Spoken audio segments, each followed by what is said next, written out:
Hello, good afternoon. My name is Ebenezer Afeidazi. I'm the host for this maiden edition of our podcast, the PR Digest. On this podcast, basically what we do is to throw the spotlight on the conduct of organizations. Beyond they chasing profits, how do they conduct themselves? And so here we look at ethics and business practices. And with me today, I have a couple of guests, and we have a case study that we'll be looking at. And in that case study, my guest and I will be posing as the official PR of an organization, and we'll respond to this case study and delve into the issues and analyze the wrongs and the rights. I have with me Michelle Opoku Ajiman. I also have Ivy, I have Ibrahim, and I have Emanuela. Join us as we delve deeper into these issues.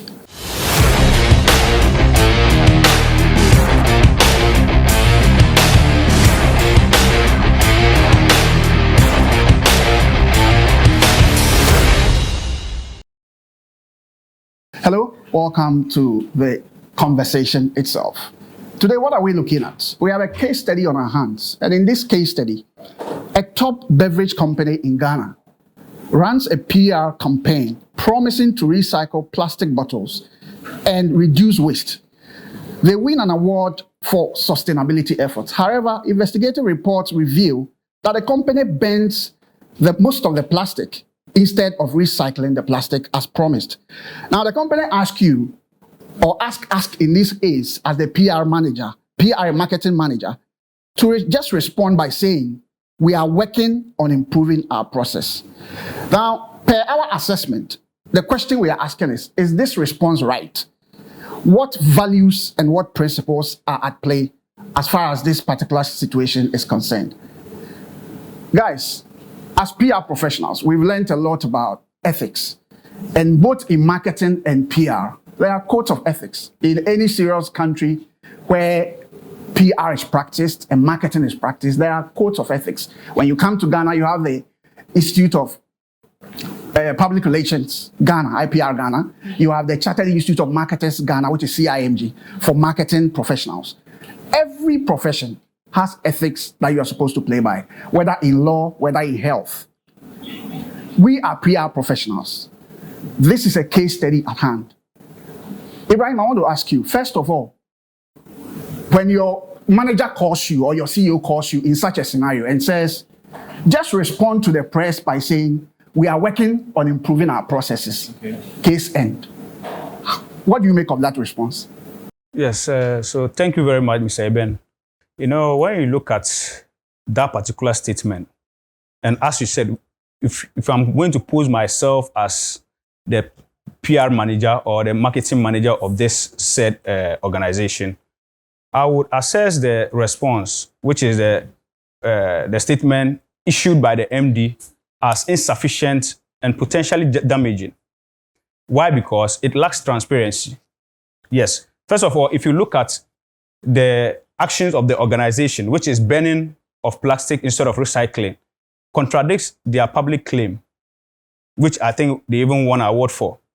So if you are going to consider that in hand and you just go out saying we are working on our processes, I mean, it's very vague and it doesn't correspond with what the public might expect from us. Thank you very much. Michelle, in your understanding of the case study we have, what do you think will be a more appropriate response in acknowledging the issue? So from where I sit, I think the better PR approach is to acknowledge findings made. So instead of giving a vague answer that we are working on it, a better PR approach is to let your stakeholders and then your employees to understand the issue at hand and also own up to accountability of the issue. Emanuela, this is obviously a crisis communication situation. What do you think the approach should be? Okay, so one of the approach, the best PR approach is we will engage with stakeholders because we will invite regulators and environmental groups. They know well about the environment and can help best dispose plastic bottles in a good way to prevent such incidents. Ivy, what's your own take on this matter? Yeah, I think a best approach is to provide a clear explanation on what's happened. that even though we promised on recycling our plastics, we came out rather burning them, which at the long run would ruin the reputation of the company. So therefore, I think we should come out with a better approach, that is providing a timeline where we would rather do what we promise. Yeah. Ibrahim, I think that sometimes there's a certain fine line between theory and practical. Sure. I mean, put yourself, or as you've done already, you've put yourself in the shoes of the PR and marketing manager. Okay. You have your boss to please, and you have your own job to please, or your own job to protect. Is it that simple that you can just tell your boss, you know what you are asking me to do, I cannot do it? On what basis would you stand on your ground that this is the better approach? Yeah, so when you look at what you just said, conflict of interest plays a key role here, because considering your job, that is your boss, and the statement he has issued to you to be published as the head of the PR, and considering your ethics as a PR professional, I mean, there's a conflict of interest there. So you have to probably, make a very critical decision that will correspond with your boss' decision and at the same time the public out there. There are double stands here, so you should be very, very careful in dealing with such situation. You know, it's a dilemma. So I think maybe employing a principle like the the Potter's box can help you. That is considering a lot of things in play before you issue a statement out. I think that one will help. All right, let me help our audience with what the Potter box means. And so there's a theory that is propounded by a man by name Ralph Porter. And he believes that there's a certain framework that you need to follow to arrive at a decision when you have a crisis situation or a dilemma to deal with. And he provides 4 steps. And the first step is that you define the problem, define the facts at stake. And in this case, obviously, the facts have been stated. Sure. So all that have been given, that it's very clear that you have faulted in what you promised you did not deliver. So that has to be established. Sure. Then the second point that he says comes to the values. What values are at play? So you look at the values, and then the third point, you look at the principle at play, or the theories at play. And I think that's where we come to principles like the ethical theories that we all know. You talk about the theories that were propounded by, you have the first one as deontology, you have situational ethics, you have virtue, and then you have utilitarianism. Sure. Now, all these are supposed to play a part in ensuring that you're able to come to a certain conclusion. Sure. Yeah. You are still listening to us, and this is the maiden edition of our podcast, PR Digest, by a team of PR professionals, where we delve into issues within the business circles. That companies should not just be interested about making profits, they need to be responsible towards the society. And so it's important for us to put the spotlight on their conduct or behavior. And this is exactly what we are doing on this edition of the podcast. My name is Ebenezer Feidazi, and I have with me a number of guests. Very soon we'll get a new set of guests who will join us to delve deeper into the conversation.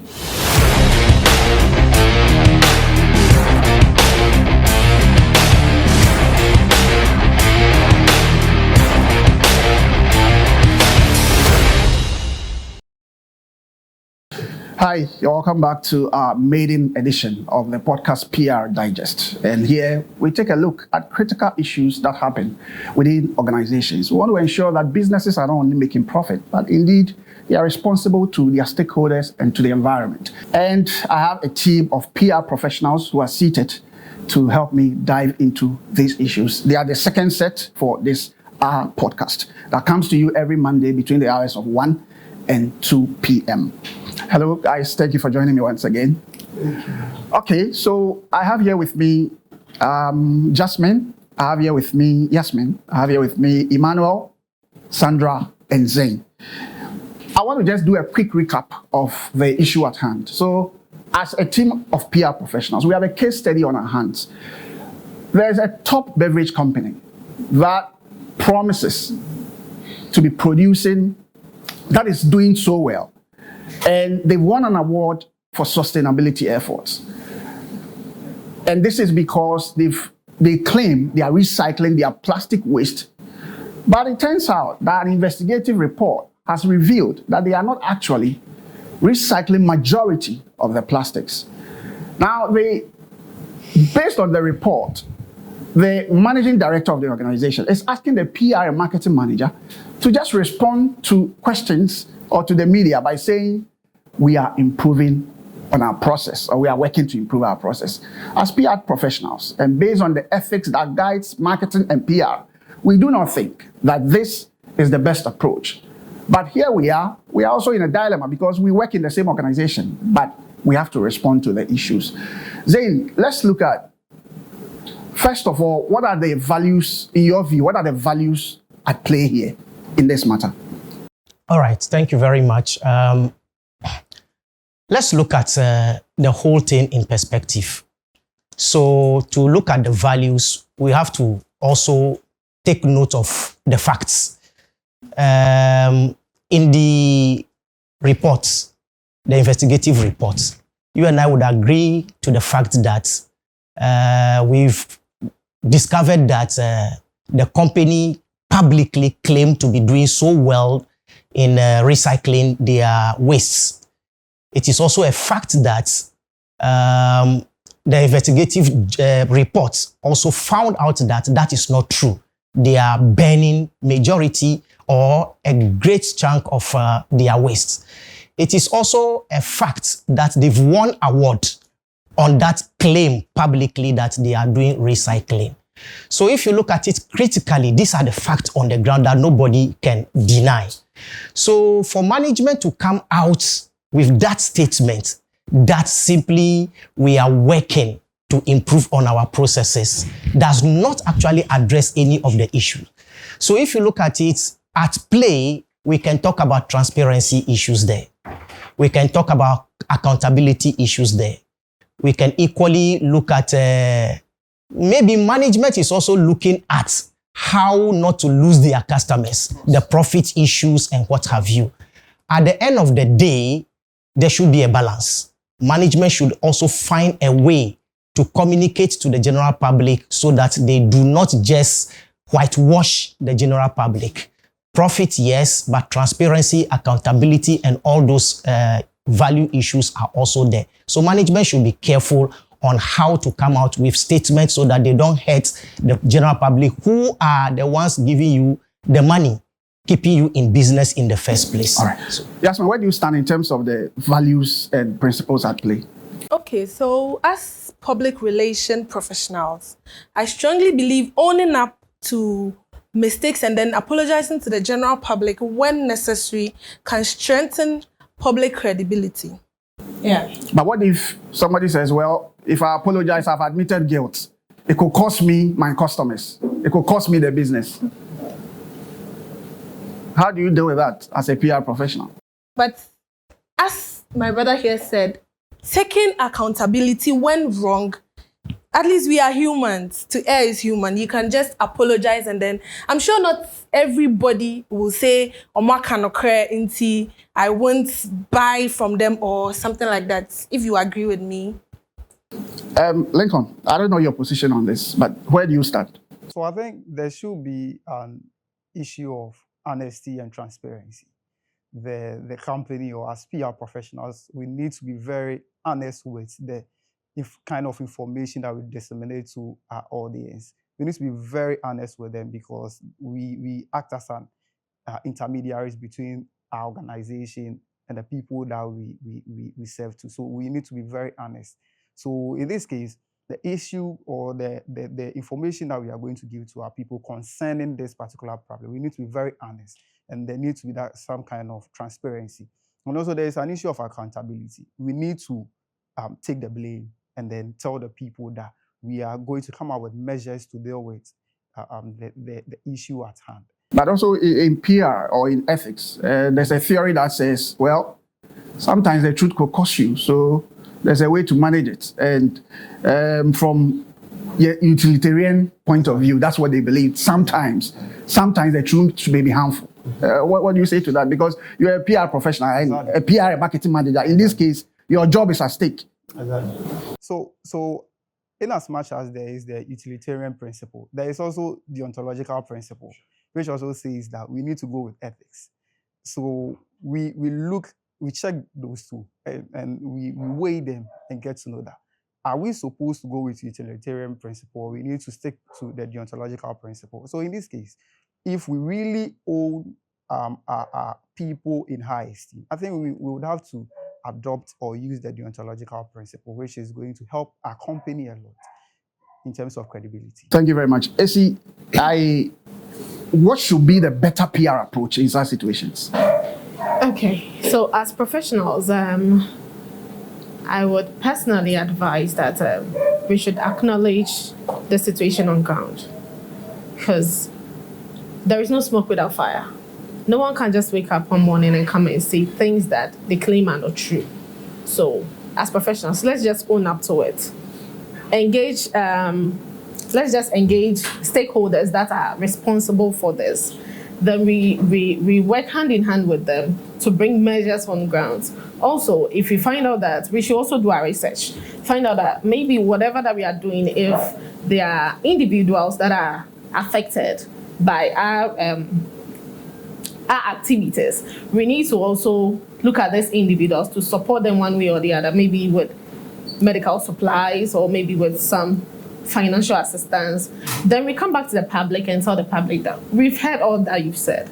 We've done our background checks. These are the measures that we've put in place. And these are the new measures that we are bringing on board. So basically, that's what we need to do. So in such situations, why would it be necessary that one of the approaches the company should take is to outline specific measures and timelines in terms of dealing with the situation? Why would that be necessary?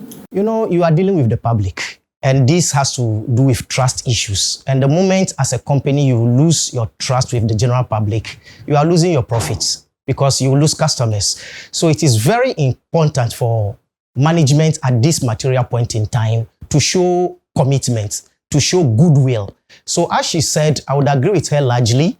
That recommendation she gave that they should put steps in place to show that these are the new measures we are managing or treating our waste. You have to do that with a third party, trusted one, of course, so that the public would regain that confidence and trust in you. EPA is a very typical example third party that you can use. As environmental protection agency. Yes, environmental protection agency. You have to work with them.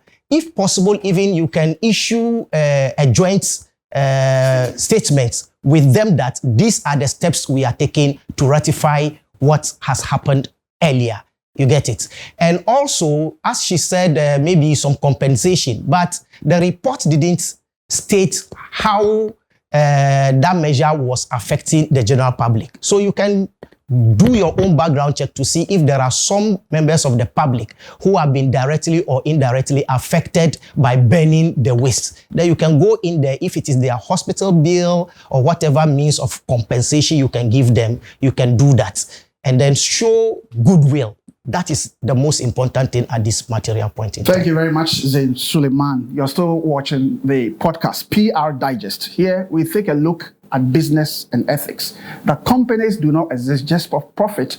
They have a responsibility towards the environment and towards the safety of members of the public. We'll come again with another set before we conclude this podcast. Stay tuned.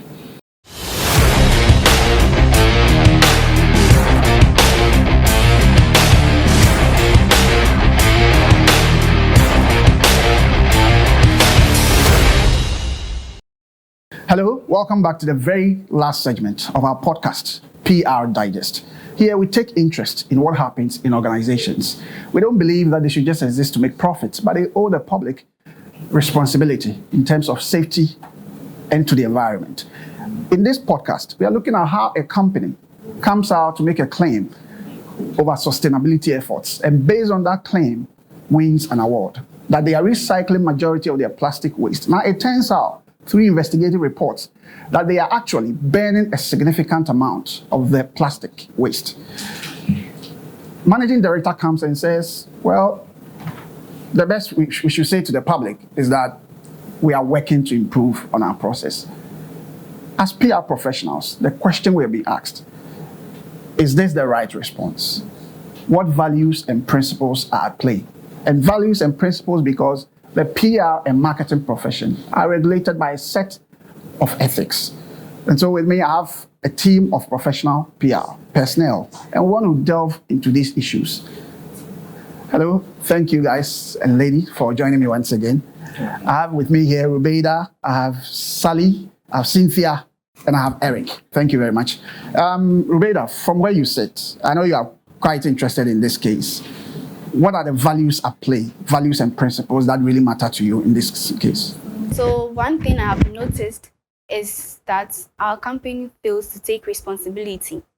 So with this, people or the public want real promises, but not fake ones. So if our company says we care about the environment, but then we don't do anything meaningful, the people will notice, and that alone will also, the trust of our company will also be destroyed. Yes.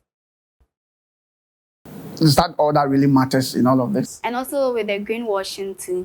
So if our company says we are winning more awards and then we don't do anything eco-friendly, and that alone people will know, and then our reputation of the company will also will lack more reputation, and then the media too will also bring it out to the general public, and also people would lose interest in our company too as well. Cynthia, I believe that there are consequences for every decision we take. What are the consequences of such inadequate response to a crisis situation? Okay, so I'll say there can be loss of customer loyalty. That is, with the company, the loyal customers there who purchase the product or service may feel misled or deceived by the company when they do that. And then also reputation damage. Yes, with the company saying what you said earlier about they using the products to the recycling thing. So with them doing that, a vague response can damage the company's reputation. Yes. And then also, if you go ahead to give that response in quotes that we are working on it, a lot of people would feel like you are deceiving them in a way, so they won't be able to trust your company anymore. Eric, from where you sit, do you necessarily think that a brief response that doesn't go into detail will have such great consequences on the company's reputation and profit and whatever it is? Thank you, Eben. You see, we are dealing with ethics, and ethics is the moral, knowing what is right and doing what is right. You see, my colleagues here are PR professionals, and I think they should know better when it comes to ethics, because they are trying more of to, as a PR person, you are between the company, the organization, and then the people. You are like a mediator. You understand? So once you follow one aspect of your giving your one aspect to one, or your loyalty to one people, it makes other party also will be at risk. You see, the question here, we should also look at the company. We are a company that have one reputation. We are an existing company that give the public the best. You understand? You understand? And then this response is the best response at least to give, because we can't just lose our credibility like that. Even if there is something that's been assumed by the reports of the journalist, because it's like we are burning some of what our product, which of course, as a recycling company, there are products that are not usable, that can be burned. And then if my managing director asks me to go out there and then tell them that we are working on it, indeed we are working on it, because we can't have 100% recycling for the public. So indeed, that's the best answer we can also give it to the public, because ethics is at play here. And that is what is right. Morally, that is what is right. You see, not that we are not looking at the public, or not that we are not considering the general public. No, I'm not saying that. But then when we have the two types of, when we come to the principle at place, we have the deontology, and then we have the, what do we call it? That word utilitarianism. Good. Utilitarian. Thank you very much. And you have situational, and you have virtue. Good. All these are types so of deontology has to do with categories. Deontology has to do with voting for, going in for the majority, and then the utilitarianism has to also do with doing what is right for you. And I think that what is right for the company is what we are doing, but telling them that we are working on it. But are you not also taking into account the fact that your failure to respond accurately can indeed, over time, destroy the reputation of an organization. Because you see, what happens is, don't forget that the report or the statement here is actually factual. These are not lies. And the thing even said, investigative reports. It means that it's more than one. And so it's such a serious issue because you can't go and make a claim, win an award on that claim, and then we come out and find out that the claim you made based on which you won the award is actually fake. I mean, that's a serious crime that you cannot just address by saying that we are working on our process. It can never be enough. There have been instances in Ghana here whereby journalists, fake one of course, call themselves investigators, have brought up reports which are false. And through that, people have lost their dignity. Companies have lost their reputations. What are we saying about that? No, but in this case, your company has not denied that the reports are false. So they are only telling you how to respond. So it is not a denial. So we are working on it is the best approach to attack the question. Because if we should come out that, we should come in that, so to accept the claim that, this is what we are doing. People don't even understand what goes on in the production. Because this is a recycle production company that deals with recycle. And then what goes into it, people have no idea. The technical aspect of the company, people have no idea. So if we should respond to them this way, I think that would be the best. And later on, we come with a clear what. We can even take the media to a media tour and then take them and then teach them whatever goes in the what. We can even organize a press conference, teach the media, give them a media kit for them to understand whatever goes on in the production room, rather than bringing out a. And let me ask you, even the media, the reporters that even brought what they name the report, do they even know the in and out of our company? No. How do you know? Because they said they did investigative report. Technical people in the company, they are reporters, they are media persons. DS is to report issues. DS is to report issues. So why do you have to bring a report? It could probably be a false report. So my company and I, yes, we are working on it. And at the right time, at the due time, we will bring a significant report that will inform the general public. Thank you very much. Working on it is not a good and honest response in a way, because people expect transparency. Your sack letter will be waiting for you. That's quite an interesting perspective. But Sally, in all of this, what are the key takeaways from this case study for you? And before I hit on the key takeaways, I think my brother Eben is defending Eric is defending a very clear case of greenwashing, which is ethically wrong. Unethical. We know what greenwashing is. I mean, a company preaching what they are not doing. And so let's be professionals here and stop playing around. Thank you very much. The key values I believe should be focused on is they should take responsibility. I mean, things happen. We are humans. There are faults that can happen in our organization. So I think they should take responsibility, accept what is going on, and then take responsibility and bring out a proper solution to the public. I believe that they should also prioritize stakeholder trusts and also, yes, be accountable for whatever is going to be honest, transparent about the whole issue. Tell them that, okay, this is it. Probably we didn't know that it's going to affect this whole thing. Yes, maybe we didn't really foresee what was going to come. Apologize and then do in-depth audits and then find solutions.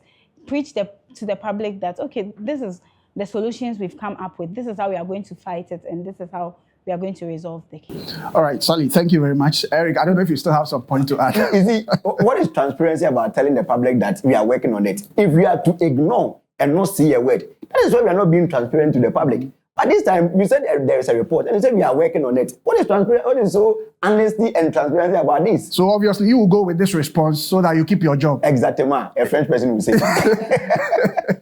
That's quite an interesting perspective. But I think that as PR professionals, we've learned a lot about the decision-making process. I mean, which we talked about using the Ralph Porter theory, which is the Porter box theory, where you define the problem, you define the facts, where you come to the values at play, you come to the principles and the theories, and then the loyalties, as in the stakeholders that will be affected for whatever decision you take. I think that, for argument's sake, it may look great, but I think that there's a rule or something about strategic communication, that when things happen, when a crisis comes before a company, you cannot write it off. Sure. This statement is a statement to write off. That's my position from where I sit. It's a statement you are avoiding scrutiny. So because you want to avoid scrutiny, so then you just say a few words and then you are gone. But you see, what you don't know is that the spotlight will keep being on you till you speak. You create more problems for yourself because, for instance, the media. If it's a media house that brought out that report, I can bet you they won't let you rest. Yes, they will make sure they repeatedly harm the organization's image with their report. And so it is in your best interest to come with a strategic communication approach to deal with the situation than trying to dilly-dally with the situation, play around it and avoid it because they won't let you rest. And don't forget that once such reports come out, the next moment regulatory agencies will come after you. Yeah, EPA will be at your doorsteps. Environmentalists will start talking about you in the media. In fact, they're dummy because you see, people trust the media. And so when the media puts out something about an organization, it carries weight. And you can't just write it off with a simple statement. It will cause you more harm than good. So from a PR perspective, a professional PR, as a professional PR and a marketing manager, and as most of our colleagues here have said, the approach will be one, be transparent and honest. Companies should rather be truthful and transparent about their actions and practices. Take responsibility. Prioritize stakeholder trust. Provide a clear plan that you are going to use to deal with the problem at hand. For me, I think basically that should be the issue. Yeah. Okay, guys, thank you very much. It's been a wonderful edition for our first podcast, PR Digest. This is our first episode of this show, and we hope to come to you again. My name is Ebenezer Feidazi. I had a number of guests here, about 12 of them, all PR professionals, to dissect the issues. We hope to come to you again another Monday from 1 to 2 p.m. Big time with us, and enjoy the show. Thank you very much.